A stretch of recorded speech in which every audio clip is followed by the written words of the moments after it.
What has happened is, if we don't have confidence in ourselves, it becomes like that. It's self-sabotaging. Self-esteem না থাকলে self-sabotaging. আমি নিজের আমার অনেক talent থাকতে পারে, অনেক আইডিয়া থাকতে পারে, সবসময় নিজেকে যদি সন্দেহ করি আমি পারবো না, আমার দ্বারা হবে না, then you will not succeed.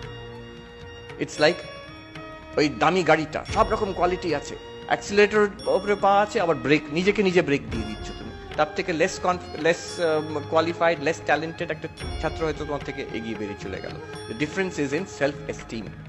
ওখানে খুব নাম করা একজন সাইকোলজিস্ট ছিলেন, নিউ ইয়র্কেই ছিলেন, নামটা এখন ভুলে যাচ্ছি, উনি বান্ডুরা, Albert বান্ডুরা।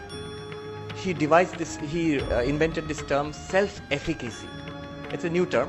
Self-efficacy key, it's the feeling that I can overcome most challenges in my life.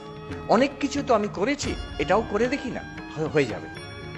যাদের এই ইনার ফিলিংটা আছে, সেলফ কনফিডেন্স আছে, উনি বলছেন, সেই সায়েন্টিস্ট বলছেন, পরীক্ষাতে ছাত্ররা বসে আছে, একই কোয়েশ্চেন পেপার, একজন চট করে ছেড়ে দিল, আশা ছেড়ে দিল, হচ্ছে না, ইটস টু ডিফিকাল্ট, পারবো না, হতাশ হয়ে গেল, সঙ্গে সঙ্গে হতাশ হয়ে গেল।